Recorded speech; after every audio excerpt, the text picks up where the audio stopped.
Bueno, pues la charla de hoy será justamente de lo que son las formulaciones magistrales, ¿no? Y entonces vamos a empezar con la definición. La farmacopea y los documentos internacionales definen a la formulación magistral como una formulación individualizada. Esta es la clave realmente de lo que es una formulación magistral. Es una fórmula, como su nombre lo dice, que está pensada para un paciente en específico de acuerdo a sus necesidades clínicas y a las características propias del paciente. Esta formulación debe ser prescrita por un médico y tiene que ser también preparada por un químico farmacéutico o bajo su supervisión. Algo muy importante de las formulaciones magistrales es que deben de ser dispensadas de forma profesional. Esto es retomando nuevamente la esencia de la profesión farmacéutica. Cuando se dispensa una formulación magistral, bueno, debería de ser con todos los medicamentos, pero particularmente con las formulaciones magistrales, el farmacéutico tiene que dar las indicaciones apropiadas al paciente de qué es lo que cómo debe de tomar ese medicamento, en qué tiempo, cuáles pueden ser las interacciones que podrían pasar si es que está tomando algún otro medicamento y posibles eventos adversos. Entonces aquí hablamos de formulaciones magistrales. En una definición que justamente yo lo oí allá en Guadalajara es el medicamento que se adapta al paciente y no el paciente al medicamento. Entonces ahorita vamos a andar un poco más cuando hablemos justo de la historia de la formulación magistral. Pues la historia de la formulación magistral es tan antigua como la historia de la medicina, ¿no? En realidad, pues al inicio de la medicina, pues tanto el médico como el farmacéutico eran la misma persona. Eran el médico, el farmacéutico y muchas veces el sacerdote quienes hacían las mismas, encarnaban sus acciones en la misma persona. Entonces, pues, de lo que se tiene documentado, hay documentos, los documentos más antiguos, que al menos yo tuve oportunidad de consultar, de investigar, son de la antigua Babilonia, del año más o menos 2600 antes de Cristo. Estos son unas tabletas de arcilla donde se incluía la sintomatología de la enfermedad, se describía cuál era el remedio, cómo se lo tenía que tomar, pero también se incluía qué oración y a qué Dios se le tenía que rezar para que ese enfermo pues recobrara la salud, ¿no? Entonces, eso es algo que tampoco todavía tenemos en la práctica, ¿no? Hacia el año 2000 antes de Cristo, había un médico, un emperador que se llamó Shen Nung, y él hizo una recopilación, una documentación, mejor dicho, de alrededor de 365 plantas medicinales. Y lo interesante aquí es que se dice que él las probó en sí mismos para ver cuáles eran los efectos y qué enfermedades podían curar estas plantas, ¿no? Entonces, pues es un antiguo botánico chino. Después tenemos la referencia del papiro Ebers del 1500 antes de Cristo. Esto está en Egipto, y si bien es cierto que en Egipto la práctica farmacéutica y médica empezó pues más o menos en el 2900 antes de Cristo, pues este es el papiro del que tenemos conocimiento, que fue del año 1500 antes de Cristo. Y en este papiro pues se describen alrededor de 800 plantas medicinales, y que han servido también como que fueron la base de la medicina egipcia. Hacia el año 300 antes de Cristo existió un sabio griego llamado Teofrastus. Teofrastus se considera el padre de la botánica, y él hizo también una recopilación, una bibliografía de las principales plantas medicinales en Grecia en ese tiempo. Y ya en el siglo I de nuestra era tenemos a Galeno. Galeno sabemos que fue un médico, pero también fue un farmacéutico. De hecho, él es el creador de la cold cream prácticamente como la conocemos, o crema fría, dependiendo del país en donde estemos. Prácticamente como la conocemos, él fue el que desarrolló la fórmula, y muchos de sus procedimientos hoy en día se adaptaron y siguen siendo utilizados hoy en día para la preparación de medicamentos. De hecho, no es poco común que se mencionen a las formulaciones como fórmulas galénicas. Entonces, esto es algo que hemos tenido durante todo este tiempo y que siguió pues por más o menos 1500 años más. En el siglo XIII fue cuando se separaron las profesiones del farmacéutico y el médico. Esto sucedió en Italia y se documentó cuáles tendrían que ser las funciones del médico y cuáles tendrían que ser las funciones del farmacéutico. Entonces, en ese tiempo se separaron las profesiones, pero siguieron trabajando en equipo, pues justamente para cumplir el objetivo de regresar la salud de los pacientes. De acá de nuestro lado también tenemos una gran tradición de farmacia personalizada en Mesoamérica, ¿no? Que todavía se sigue utilizando y que tiene su base en las plantas y también en algunos animales. Uno de los documentos más importantes que tenemos de la historia de la farmacia, particularmente en México, es el Códice de la Cruz Badiano. El Códice de la Cruz Badiano fue escrito o traducido, mejor dicho, por Martín de la Cruz y por Juan Badiano.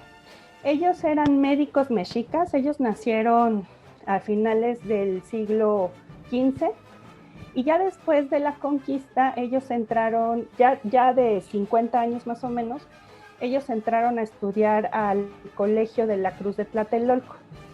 Ellos eran nobles, ellos eran médicos, entonces eran educados, eran mexicas educados, ¿no? Y entonces los sacerdotes de Tlatelolco les pidieron que tradujeran del náhuatl al latín cuáles eran las fórmulas y las plantas medicinales que se utilizaban en México Tenochtitlan. Y bueno, pues ya ellos lo hicieron y es una recopilación de prácticamente 300 plantas medicinales, pero esta se considera la primera farmacopea de México porque no solamente describen las plantas, sino cómo prepararlas y también describen lo que podría ser formas farmacéuticas. Es decir, que de una sola planta está la referencia de cómo preparar el cataplasma o cómo preparar la infusión. Es decir, una sola planta tiene como diferentes usos o diferentes formas de utilizarse. Así que es como el antecedente mexicano que tenemos de la farmacopea. En México Tenochtitlan había una figura que podría ser el equivalente al farmacéutico actual, que se llamaba Panamacani. Los Panamacani tenían una función muy interesante porque ellos se encargaban de dispensar el medicamento prácticamente como lo tenemos que hacer hoy en día los farmacéuticos. No solamente le explicaban al paciente cómo se lo tenían que tomar, sino que ellos estaban a cargo de una labor de convencimiento para que el paciente siguiera su tratamiento. Entonces la hacían de farmacéuticos y la hacían también de psicólogos, algo que hoy en día en las farmacias comunitarias pues también se lleva a cabo, ¿no? En todo el mundo.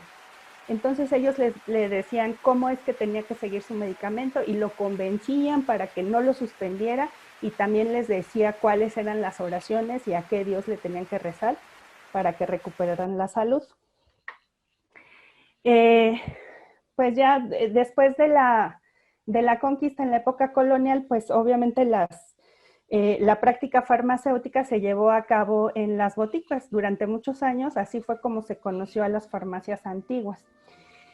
Y los medicamentos se preparaban mediante una formulación que era prescrita por un médico y se preparaban en las boticas u oficinas de farmacia. Esto pasó así durante muchos siglos en todo el mundo, particularmente en México, hasta la aparición de la industria farmacéutica a finales del siglo XIX y pues su consolidación en la primera mitad del siglo XX. Cuando aparece la industria farmacéutica, obviamente el rol del farmacéutico cambia, el rol del farmacéutico también se tiene que adaptar a los nuevos tiempos y entonces migra también hacia la industria farmacéutica y como que el arte de la formulación magistral se fue perdiendo un poco. Afortunadamente no desapareció por completo, porque pues sabemos que hoy en día todavía hay mucha necesidad es muy útil todavía usar para muchos pacientes las formulaciones magistrales. Y entonces, como les decía, pues afortunadamente este arte no se perdió, aunque sí disminuyó, disminuyó mucho, particularmente en México. Hay países en donde no todavía tienen una práctica mayor, pero pues no se compara con lo que es ahora la industria farmacéutica. ¿Dónde se preparan ahora los medicamentos magistrales? Bueno, en la farmacopea de los Estados Unidos mexicanos se definen como droguerías a los establecimientos que se dedican a la preparación y el expendio de los medicamentos magistrales y oficinales. Ahorita vamos a ver de cuáles son las diferencias. Y bueno, pues aquí ustedes pueden ver cómo antes esta era una botica antigua y lo que hoy en día es una droguería, ya como se denomina en la farmacia, preparaciones personalizadas, pero pues ya con tecnología y con ciertos procedimientos que se deben de seguir hoy en día, ¿no? Pero la esencia es la misma, la esencia es la preparación de medicamentos individualizados para cada paciente. ¿Cuáles son los tipos de medicamentos que se venden en las droguerías? Bueno, pues en las droguerías se pueden vender particularmente 3 tipos de medicamentos también definidos en la farmacopea. Las especialidades farmacéuticas es lo que se define, es la definición de los medicamentos industriales como los conocemos. Los que ya vienen con una dosis particular, con una presentación específica y que son manufacturados en una planta industrial y que tienen ciertas características como un registro sanitario para que puedan ser comercializados. Entonces, esa es la especialidad farmacéutica, esos son los medicamentos como la mayoría de nosotros los conocemos. Y luego vienen los medicamentos magistrales, que como ya vimos, son los medicamentos que se preparan bajo una prescripción médica de manera individualizada para cada paciente. Y hay una variable de las formulaciones magistrales que son los medicamentos magistrales extemporáneos. Los medicamentos magistrales extemporáneos son también muy importantes porque son la adaptación de una especialidad farmacéutica hacia un medicamento magistral. Es decir, que toma como base una especialidad farmacéutica para individualizar una terapia. Esto puede ser, por ejemplo, que haya un medicamento que como especialidad farmacéutica, vamos a decir que tiene la dosis de 500 miligramos, pero el paciente solamente necesita 200. Entonces se toma como base la especialidad farmacéutica y se hace la dosificación a lo que realmente necesita el paciente. Esto puede ser tanto en sólidos orales como en líquidos orales, ¿no? Y después tenemos el medicamento oficinal. El medicamento oficinal, la diferencia está en que esta no necesariamente viene de una receta, sino que las fórmulas de los medicamentos oficinales ya están descritas en la farmacopea. Entonces ahí ya tenemos las fórmulas, se pueden producir como si fueran pequeños lotes y no necesariamente requieren de receta médica, ¿no? Muchos de los medicamentos oficinales pues no tienen principios activos y por eso es que se pueden dispensar sin la receta médica, ¿no? Haciendo un símil de cuál es la diferencia entre una especialidad farmacéutica y un medicamento magistral, es como si pensáramos en cómo cómo se hace con la comida, ¿no? La industria de los alimentos también es una industria muy fuerte y muy importante, igual que la industria farmacéutica. Pero ellos tienen sus estándares y tienen producción prácticamente en serie, ¿no? Tanto de comida o del procesamiento de alimentos como de los medicamentos, ¿no? De las especialidades farmacéuticas. Y tenemos por el otro lado, en la industria, por ejemplo, de los alimentos, lo que puede ser un platillo, que puede ser un platillo gourmet, o lo que hoy en día se llama slow food, y también esto se puede comparar con lo que se hace con los medicamentos magistrales, que se hacen prácticamente de manera artesanal, de manera individualizada para un tipo de paciente y con una receta en específico, ¿no? Y bueno, como decía Lupita al principio, muchas veces dicen, es que esto era como se hacía antes. Hoy en día ya no se tienen que hacer así los medicamentos. Sin embargo, pues vamos a ver que todavía tiene mucha vigencia la formulación magistral. Entonces, para contestar esta receta de si sigue vigente la formulación magistral, yo les quiero pedir que, ya sea en el chat o con las acciones que ustedes tienen en Zoom, donde tienen un sí o un no, me contesten las siguientes preguntas. ¿Alguna vez les han pedido partir una tableta?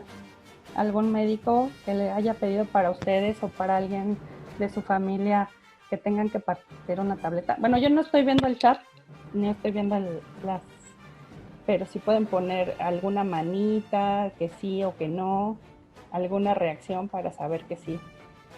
Muy bien, ya estoy viendo el chat. Sí, perfecto. Bueno, creo que la mayoría sí. Siguiente pregunta.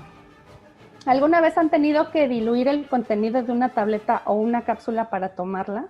Es decir, si un medicamento se tiene que dar a una persona de la tercera edad, pero solamente existen tabletas y entonces lo que nosotros como familiares o cuidadores lo que hacemos es pones la tableta o el contenido de la cápsula en una cucharita con agua y se la disuelves y se la das como si fuera una cucharada. ¿Alguna vez lo han tenido que hacer? Bueno, y la siguiente pregunta. ¿Alguna vez cuando les recetan algún medicamento y llegan a la farmacia y les dicen, ese medicamento está agotado o esa presentación ya no existe o ese medicamento ya no lo hace? ¿Alguna vez han tenido esta experiencia? Bueno, pues si contestaron así, que sí a alguna de estas preguntas, quiere decir que sigue vigente la formulación magistral, porque justamente son estas problemáticas que nos enfrentamos día a día, las que se resuelven con un medicamento magistral. Aquí, por ejemplo, podemos ver, esto de partir la tableta es algo súper común, es algo que siempre, que muchas veces nos dicen los médicos, sobre todo cuando estamos hablando de pacientes que requieren dosis ponderales, como pueden ser los pediátricos o los geriátricos.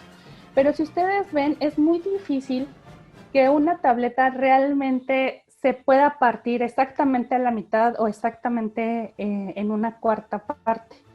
Entonces, hay estudios que incluso dicen que alrededor del 33% de las fracciones que se parten de una tableta, pues no tienen la dosis terapéutica que se está requiriendo. Entonces, un paciente se puede subdosificar o sobredosificar, ¿no? Cuando tenemos esta práctica, además de que es una mala práctica farmacéutica. Entonces, pues para evitar eso y para tener las dosis exactas que se necesitan, pues en lugar de partir una tableta, lo ideal sería que se hiciera un fraccionamiento de dosis en una droguería o farmacia magistral. ¿Cuáles son las ventajas de las formulaciones magistrales? Bueno, pues como seguramente se podrán imaginar, pues son muchas. O sea, finalmente al tener un medicamento personalizado, pues tenemos muchas ventajas, ¿no? Porque está justamente preparado para las necesidades específicas de cada paciente, pero además al estar pensado en ese paciente también se mejora el apego al tratamiento y con esto pues garantizamos también una mayor probabilidad del éxito terapéutico. Además, al estar individualizado a las necesidades del paciente, pues también se facilita la administración del medicamento, no se pierden tantas tomas y se facilita también el seguimiento por parte del paciente o por parte del cuidador, ¿no? Que pueden ser las mamás o las enfermeras o las personas que atienden a un adulto mayor, pues se les facilita mucho más el estar dando continuidad al tratamiento con una presentación personalizada. ¿Cuándo es útil una formulación magistral? Pues como ya lo vimos, cuando la dosis prescrita no es la dosis estándar que está en una especialidad farmacéutica. En caso de que se necesiten combinaciones de diferentes principios activos, esto es algo muy común, que obviamente aquí lo que se tiene que verificar por parte del farmacéutico es la estabilidad y que no haya interacciones entre estos principios activos, pero hay muchas terapias que son terapias combinadas y hay muchas terapias combinadas que no reciben el registro, pues justamente porque a lo mejor no tienen una estabilidad tan grande como para hacer una especialidad farmacéutica que tienen caducidades muy largas, pero sí se pueden hacer como medicamento magistral. Y entonces esto también facilita el apego al tratamiento porque estamos dando una toma en lugar de dos.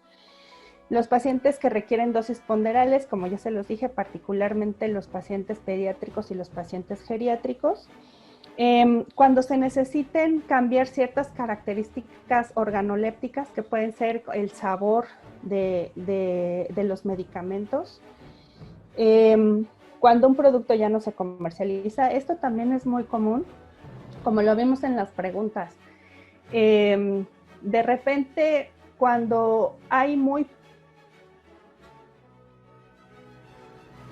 o ya salió algo, se hizo la investigación para algo que puede sustituir una terapia anterior, las compañías farmacéuticas deciden descontinuar este medicamento, pero no es por un tema clínico, sino más bien es por un tema comercial. Sin embargo, hay muchos casos en los que este principio activo sigue teniendo relevancia clínica para un grupo que puede ser pequeño de pacientes, pero que al final de cuentas, pues para ellos les sirve. Entonces, también aquí es cuando tiene especial importancia la formulación magistral, porque atiende a estos pacientes que de otra forma se quedarían sin su medicamento ya de manera indefinida. Y también en los casos cuando se necesiten formulaciones especiales por alergias, por ejemplo. Un excipiente muy común, y digamos que como para que sea como muy reconocido por todos, es la lactosa. Sabemos que hay un porcentaje de la población que presentan intolerancia a la lactosa, por ejemplo, o pueden ser alérgicos.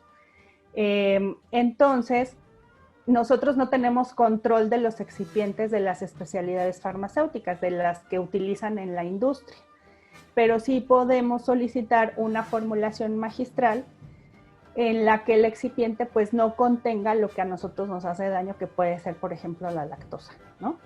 También hoy en día, por ejemplo, hay muchas personas que decidieron llevar un régimen vegano y las cápsulas son de origen bovino. Entonces hay muchas personas veganas que solicitan una formulación magistral con cápsulas vegetales, por ejemplo, ¿no? Entonces, estas son todas las ventajas y todas las posibilidades que podemos tener con una formulación y con un medicamento hecho a la medida para cada paciente. Otra de las ventajas importantes de los medicamentos magistrales es el costo. ¿Por qué? Porque el paciente está pagando por la dosis que se está llevando y no por todo el medicamento. Volvemos al ejemplo de un medicamento que se tiene que fraccionar. El paciente tiene que comprar a lo mejor una caja que tiene 30 tabletas, que cada una tiene 500 miligramos. Y el médico le recetó 200 miligramos o 250 para que la parta a la mitad y se la tome por 10 días. Quiere decir que ese paciente solamente va a utilizar 5 tabletas de las 30 que están en la caja y lo demás pues se va a desperdiciar o se va a caducar. Entonces, los medicamentos magistrales personalizados lo que hacen es que dan solamente las dosis que se necesitan en las tomas que se necesitan de acuerdo a la receta.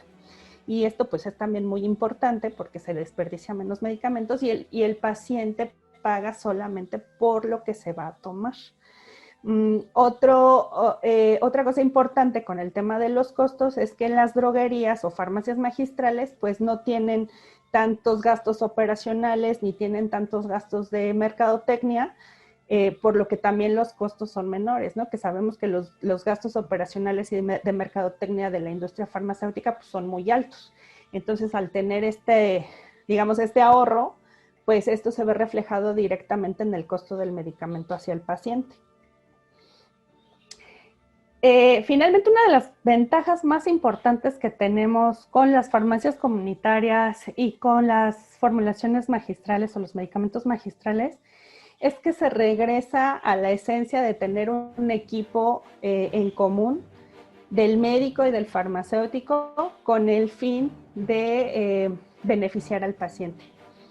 Entonces, hacemos un equipo en común donde el farmacéutico y el médico estamos en comunicación para la terapia, el médico hace la formulación, el farmacéutico la evalúa, le dice, bueno, pues sí puede ser, no puede ser, tal vez menos, tal vez más, o sea, se hace un equipo, la verdad es que bastante interesante entre el médico y el farmacéutico y finalmente pues el que recibe el beneficio de esto es el paciente. También, como les mencionaba desde el inicio, una de las acciones más importantes que tenemos los farmacéuticos como profesionales es dar una dispensación profesional y de calidad, es decir, que tú le puedas explicar perfectamente al paciente cuál es la función de ese medicamento, qué es lo que puede esperar, qué es lo que no puede esperar y cómo se debe de tomar su medicamento y cuál es la posología que debe de seguir, ¿no? Entonces, creo que esto también es algo que afortunadamente ahorita está también resurgiendo y que es de vital importancia para la profesión farmacéutica y para el sistema de salud en general, ¿no? Estos son algunos ejemplos de medicamentos magistrales o oficinales. Estos son fraccionamientos de dosis, individualización de la terapia de dosis de vitamina D, que por ejemplo hoy estuvo, en estos días tiene mucha relevancia por la prevención o coadyuvante del tratamiento de COVID. Entonces, pues, esto también es muy importante, la personalización de la dosificación. Este es un medicamento oficinal que se llama glicerolado neutro de almidón, que sirve como para base humectante para pieles muy secas. Minoxidil al 5%, que es para alopecia. Y pues cremas, ¿no? Para piel seca, que se usan con aceites esenciales y que la verdad es que quedan maravillosas. Como les decía, en México nosotros estamos redescubriendo la formulación magistral y los medicamentos magistrales. Sin embargo, en otros países del mundo lo tienen súper arraigado, utilizado, ¿no? Particularmente en Europa, países como Bélgica o como España tienen un alto porcentaje de los medicamentos que se dispensan son como medicación magistral. Entonces allí los médicos ya no tienen ningún tema y ningún temor en estar haciendo sus prescripciones porque saben que los van a preparar de una forma profesional y que los van a dispensar también de una forma profesional. En Estados Unidos hay muchas farmacias de terapias personalizadas. En Estados Unidos lo llaman compounding pharmacy, o sea, farmacia de compuestos. Y bueno, también tienen una extensa tradición y un montón de farmacias que hacen individualización de la terapia. En Sudamérica, bueno, vi que ahí había alguien de Colombia. En Colombia tienen bastantes farmacias magistrales. Hay una empresa muy importante que se llama Fagron. Fagron es de origen belga y tiene presencia pues prácticamente en todo el mundo, en España, en Sudamérica, en Colombia, en Brasil, en Argentina, y también tiene presencia en México. En México se llama Cedrosa Fagron. Entonces, ellos son como una empresa que se dedica particularmente a apoyar, no a dispensar, a suplir de las materias primas y de los principios activos que se necesitan para las farmacias magistrales. En Brasil se llaman farmacias de manipulación. Así es como le llaman a las farmacias magistrales en Brasil, y también tienen un montón de tradición y un montón de formulaciones. Entonces, lo que les quiero decir con esto es que aunque en México lo estamos redescubriendo y se está haciendo cada vez más frecuente, pues es una tradición que en el mundo no se ha perdido y que nosotros pues vamos en camino a tener una participación más grande de formulaciones magistrales, ¿no? Como en los otros países del mundo. Otra de las dudas que surgen de repente con los medicamentos magistrales es si son confiables, porque estamos tan acostumbrados a utilizar las especialidades farmacéuticas, es decir, las cajitas que nos vienen de la industria farmacéutica, que particularmente los médicos tienen como cierto temor en decir, pues es que yo no sé cómo lo van a hacer y no sé si dice lo que tienen, o si tienen lo que dicen. Entonces, y la respuesta a esto es que sí, los medicamentos magistrales son súper confiables. Están elaborados bajo estrictos estándares de calidad que están contenidos, todos los procesos, los procedimientos, hay manuales. Pues primero la farmacopea de los Estados Unidos mexicanos es la que define qué y cómo y en dónde se debe de hacer una formulación magistral. Existen procedimientos que se deben de seguir, existen buenas prácticas para la elaboración de medicamentos magistrales y oficinales. No es algo improvisado. No es como de que a mí me piden un jarabe de omeprazol y pues nomás le echo agua. No, o sea, hay todo un procedimiento para hacer el jarabe de omeprazol de una manera adecuada, con los excipientes adecuados, que garanticen la adecuada biodisponibilidad del medicamento y por lo tanto el efecto terapéutico. Entonces, todas las droguerías o farmacias magistrales pues tienen que tener una licencia sanitaria y tienen que cumplir con estas buenas prácticas de elaboración de medicamento, y tienen que tener procedimientos para la elaboración de los medicamentos. Además, los principios activos y las materias primas que se utilizan deben de contar con los certificados de calidad correspondientes. Y como ya lo dijimos desde un principio, la elaboración de una formulación magistral es responsabilidad de un profesional químico farmacéutico, que es el que se encarga de garantizar que todos los procedimientos se lleven a cabo como deben de ser, y de toda la documentación, ¿no? Que todas las instalaciones cumplan con las características que deben de cumplir para la preparación de los medicamentos, y que todo esté documentado. Entonces yo les podría decir que se utilizan prácticamente los mismos procedimientos y los mismos procesos que en una planta farmacéutica, pero a una escala menor, y con en lugar de hacer un medicamento en serie, se hace un medicamento por paciente, pero con los mismos estándares de calidad.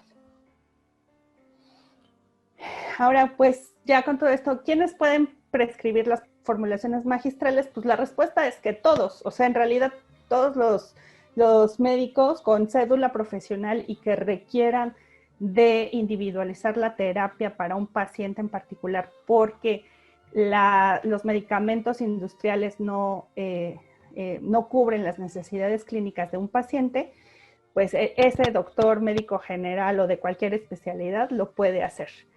Sin embargo, tradicionalmente pues ha sido la especialidad de dermatología la que más se ha beneficiado con las formulaciones magistrales. Y también está como muy encasillado que las formulaciones magistrales tienen que ser para dermatología.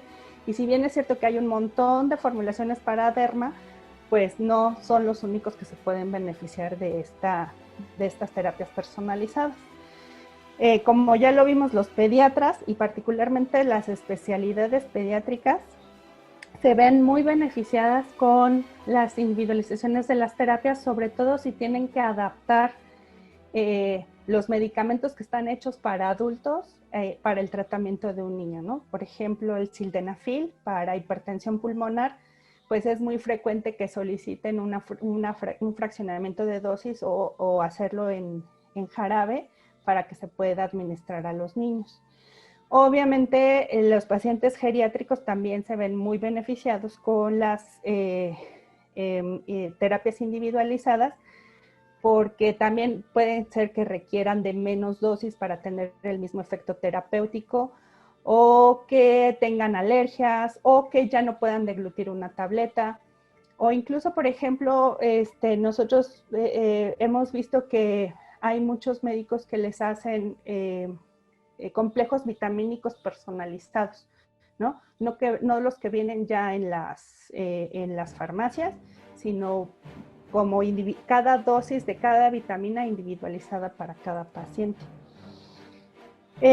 Los dentistas también se ven muy beneficiados con las formulaciones magistrales. Las más comunes son los geles de lidocaína, pero hay todo un formulario de fórmulas para dentistas que lo pueden utilizar.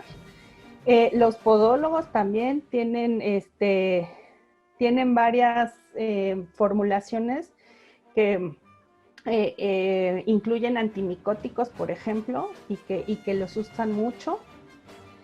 Y por supuesto, los veterinarios.